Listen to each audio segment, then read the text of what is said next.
Okay, salute, man. What's happening, man? This is Box Nocturnal Thoughts, man. Coming at you with another video. Okay, did Anthony Joshua really suffer from a meltdown? Okay, if you ever been in any kind of a sport, you should know there's a difference between, as an athlete, if you want to compete or if you really got your heart and your mind and your soul absolutely set on winning, becoming the best, being number one. It's a different mindset. It's a different feeling, period.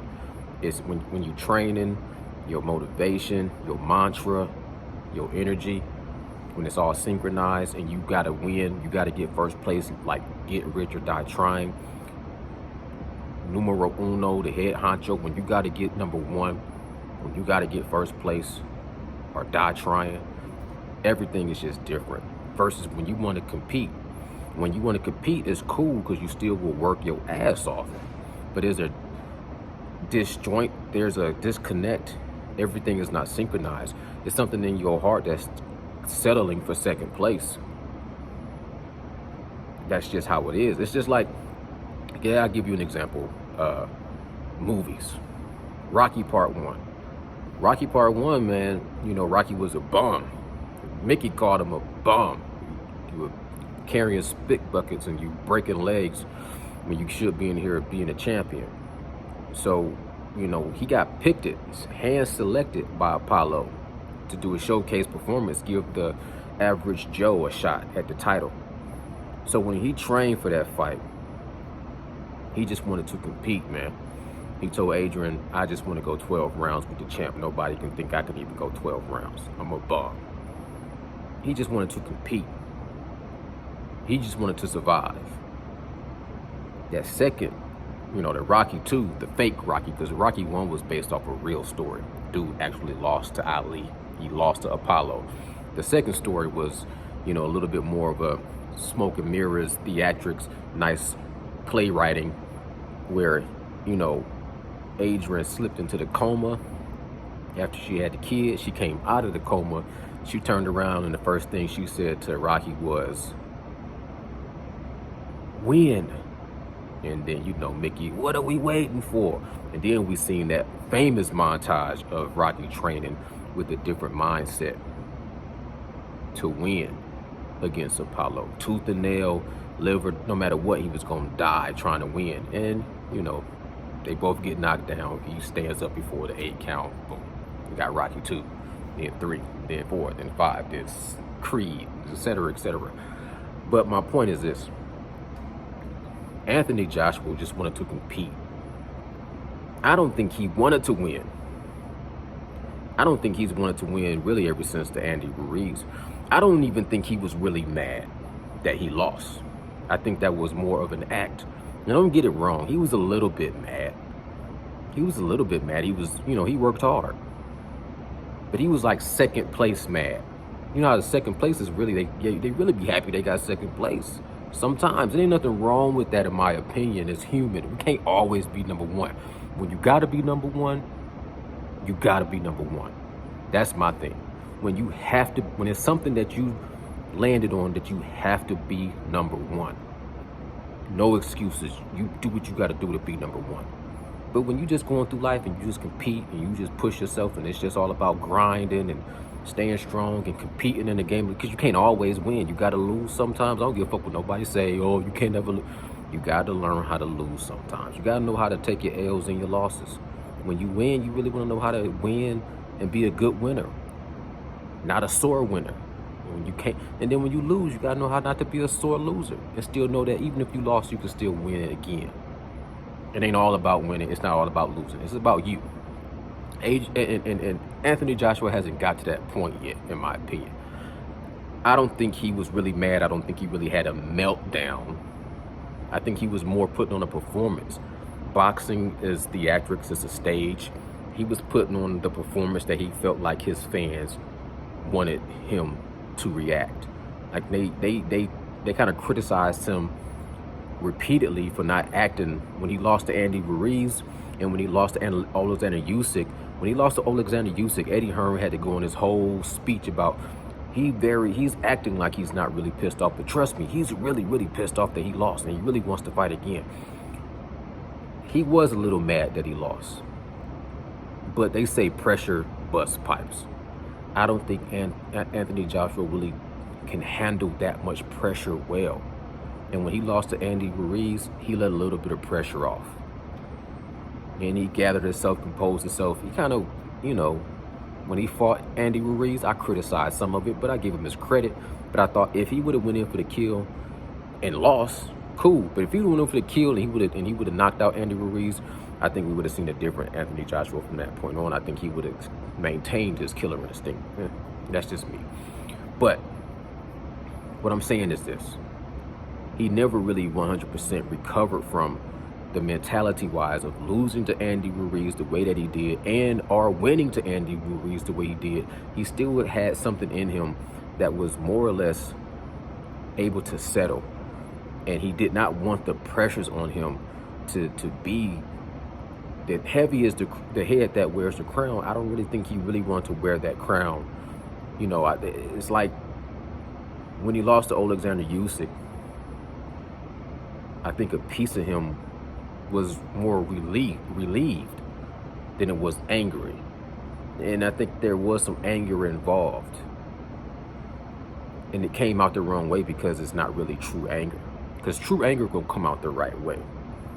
But when you try to put on a performance, you still got your subconscious kicking out all this philosophical stuff. So at one second you throwing the belts out the ring, and then the next second you giving Alexander Usyk hip hip parades. You know what I'm saying? So I don't think it was a mental meltdown. I think it was just more of a act in a performance, a bad performance. You know what I'm saying? It was a bad performance.